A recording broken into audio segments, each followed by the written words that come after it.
अब चलते Syria. Syria में अमेरिकन गेम के देखिए, सीरिया में एक डेवलपमेंट है। सीरिया में मैंने आपको बताया था कि American are already on the ground, क्योंकि जब सीरिया पे अटैक हुआ था अल दफूर पे, अमेरिका को बताया गया था, इसराइल को पता था, अमेरिका को पता था। सीरिया को मोसाद के चीफ ने कुछ दिन पहले फोन किया उनके फॉरेन मिनिस्टर को, उसने लाइट में ले लिया। और एक सीरियन सोल्जर की टेस्टिमनी आई है, वो कहते हैं यहाँ तो तुर्की सिपाही थे जब अटैक हुआ, टर्की यहाँ लगा रहा था, ये बेस टर्की को जाने वाला था, यहाँ तो टर्की सिपाही थे। यानी कि काफी तुर्की सिपाही भी डीटीएच हो गए उस दिन। और अब ये तैयब अर्दोगन की बड़ा धर्म संकट में फंस गया। मानेगा तो मरेगा, नहीं मानेगा तो मरेगा, बोले तो बोले क्या, तैयब अर्दोगन बड़ा धर्म संकट में फंस गया। तो ये बोल नहीं रहा। अब इंपॉर्टेंट एस्पेक्ट क्या है, अब अमेरिकन ने सिचुएशन को कंट्रोल कर लिया। अमेरिका के अब इतना meanwhile I was surprise to know one more development. जो गॉफमैन है, जो आपके मोसाद का हेड है, he met Syrian foreign minister. जी फोन पे नहीं बात हुई, जाके मिला है उससे। यार ये बंदा भी बड़ा डेयरिंग है, डेविड बार्ने से ज्यादा डेयरिंग है। He went somewhere and he met the Syrian foreign minister. और पता नहीं सीरियन फॉरेन मिनिस्टर को उठा के लाए हो, उसको बोला भाई देखो ये है, ये तैयब अर्दोगन के चक्कर में मत पड़। अगर तैयब अर्दोगन यहाँ आएगा तुम बेकार में ठुकोगे, और वो तुम्हारा कुछ नहीं कर पाएगा, कंगला है वो। उसके पास मतलब कफन खरीदने के पैसे नहीं, वो तुम्हारे लिए क्या लड़ेगा, उसके पास पैसे वैसे नहीं है, और उसे अब पैसे देगा नहीं, उसका नेटो में भी दिन पूरे हो गए, तू भैया उसके चक्कर में मत पड़। But I admire the man, attack से पहले फोन करता है, अटैक के बाद मिल नहीं जाता, कहता yes do you mind having a cup of T, I went and I bombed your airbase and I killed a lot of Turkish soldiers, but we can have a tea.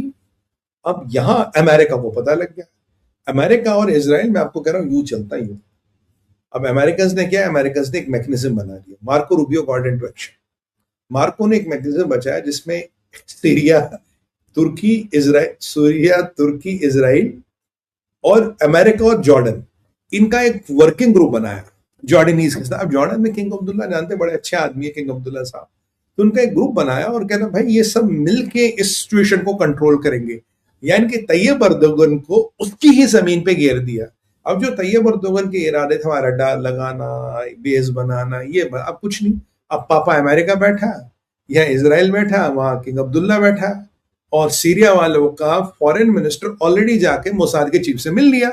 अब सोचो जिस दिन Tayyab Erdogan को ये पता लगोगा यार ये Syrian, ये जाके गॉफमैन से मिलाया, तो मतलब हम यहाँ क्या कर रहे थे, बोला आप भजिया काट रहे थे, हम तो मिलाए, हम तो सेटिंग करें, क्योंकि जुलानी को पता है he can not handle Israel right now, but Jolani also knows, and if you track Israeli media, you will come to know the chatter in the Israel is Syria is preparing for a long haul vis-a-vis Israel. तो Syria एक लंबी लड़ाई की तैयारी कर रहा है Israel के साथ। हाँ, they might be ducking right now, because अभी उनकी परिस्थिति लड़ने की नहीं है। जैसे कल हमारा क्या नाम है, स्कॉट बेसेंट ने कहा we are preparing an end game with Iran. Iran के साथ हम एंड गेम प्रिपेयर कर रहे हैं। भाई एक छोटा मोटा लड़ाई है, लंबी लड़ाई है, एंड गेम प्रिपेयर कर रहे हैं ईरान के साथ। एक गॉफमैन ने कहा था। ठीक उसी तरह से ये कह रहे हैं कि we are preparing for a long haul with Iran, long haul with Israel. तो यहां चीजों को सिमर किया जा रहा है। अमेरिकन गेम इतना शानदार है, तैयब अर्दोगन को उसी के चेक पोस्ट पे जाके चेकआउट कर लिया ना भाई, और तैयब अर्दोगन के हाथ पैर बंधे हैं। अब किंग अब्दुल्ला साहब है अमेरिका, यहाँ इसराइल है, और सीरिया का विदेश मंत्री जाके मोसाद के चीफ से मिला है। अब तैयब अर्दोगन क्या करेगा, इसका तो हो गया काली राम का फट गया डोल, हो गया इसका डब्बा गोल। इसलिए मैंने उमर दराज खलीफा को, अरे आपकी उम्र नहीं है, आराम करें, आप क्या इन चक्रों में पड़ रहे हैं।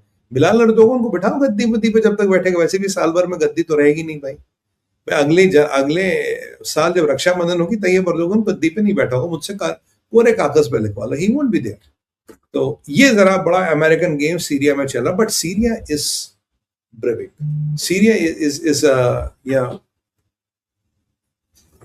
जो सीरिया है वो थोड़ा ब्रेविंग है, और सीरिया में थोड़ी दिक्कतें आ रही है। So now let's work on to the second threat, that is Doval Saab. अब ये सीरिया वाला गेम आप समझ गए, सीरिया में क्या हो रहा, what is happening and all. Now let's work on the another threat, that is Doval Saab. What Doval Saab has gone to China, Mr. Ji Doval China गए हैं। दोवाल साहब चाइना क्या करने गए, देखिए भारत और चाइना ने 25 साल पहले SR मीटिंग शुरू की थी, स्पेशल रिप्रेजेंटेटिव्स मीटिंग। दोवाल साहब आज बीजिंग के लिए निकल गए, कल मिलेंगे हम वेंगी से। वेंगी चाइना का फॉरेन मिनिस्टर है। वेंगी चाइना के पॉलिट ब्यूरो का मेंबर है। पॉलिट ब्यूरो में केवल 24 मेंबर्स होते हैं। Wang Yi is one of them, आप जानते हैं। And he is a very powerful person in the Chinese politburo, और मतलब काफी वर्चस्व रखता है वहां पे, very close to Xi Jinping. लोग कहते हैं कि अगर कल को उथल पुथल हुई, वेंगी might be the new king. Take this in writing from me, वेंगी might be the new king. अब वेंगी ने खरी सारे चक्कर काटे, पीछे एनएसएस की मीटिंग थी तब भी वेंगी आया। अब की बार भारत ने डोवल साहब को डेजिग्नेट किया। डोवल साहब इस लाइन के आप मान लीजिए भीष्म पितामह है, he is the person who understands this best. अब वो डोवल साहब जा रहे हैं और उससे मिलेंगे। अब एसआर में क्या है कि जो आपका बॉर्डर है 3400 किलोमीटर का, भाई उसमें क्या क्या दुविधाएं है। देखिए, जो हिमाचल उत्तरांचल वगैरह वहां चाइना बॉर्डर मानता है, बट जो अरुणाचल और लेह लद्दाख है वहां चाइना को खांसी आ रही भाई, ये बॉर्डर ठीक नहीं है, हमारा क्षेत्र है, हमारा क्षेत्र है। बट एक चीज जो अच्छी है इस मीटिंग में कि हमने इनको बोला जो 2000 जो 25 साल आए थे ना, 2005 में हमने ये शुरू किया था, that will be the centre point of discussion, उसके बाद का नहीं। मोदी सरकार ने आने के बाद जो चाइना की सलामी स्लाइसिंग थी वो रोक दी। दोवाल हमने गलवान में इनको औकात दिखा दी। This time is to remember colonel Santosh Babu and the brave hearts. I salute them. We will never forgive you. We will not never forget you. We will never forgive China, and we will never ever, you know, forget what you have done for the nation. तो आप सबकी तरफ से मैं उनको श्रद्धांजलि देता हूँ, हमारे 20 भाइयों को जिन्होंने गलवान में चाइना को दांत खट्टे किए। चाइना समझता भारत का वर्चस्व बढ़ रहा, चाइना समझ रहा भारत का स्टैचर बढ़ रहा। और अब मोदी सरकार ने बड़ी अच्छी, तो सलामी स्लाइसिंग वगैरह रुक गई, मोदी सरकार ने बड़ी अच्छी स्ट्रैटेजी ली।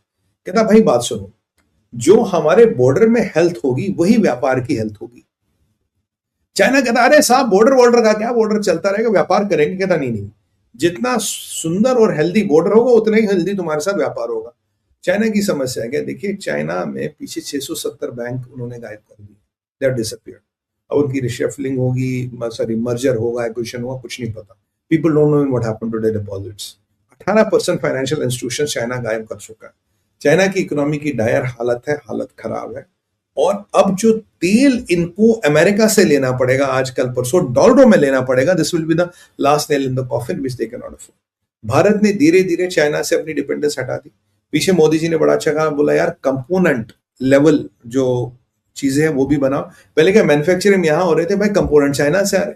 बोला नहीं, कंपोनेंट लेवल का रिपेयर भी आप, अब कंपोनेंट लेवल की मैन्युफैक्चरिंग भी आप भारत में करेंगे, चाइना से लेने की जरूरत नहीं है।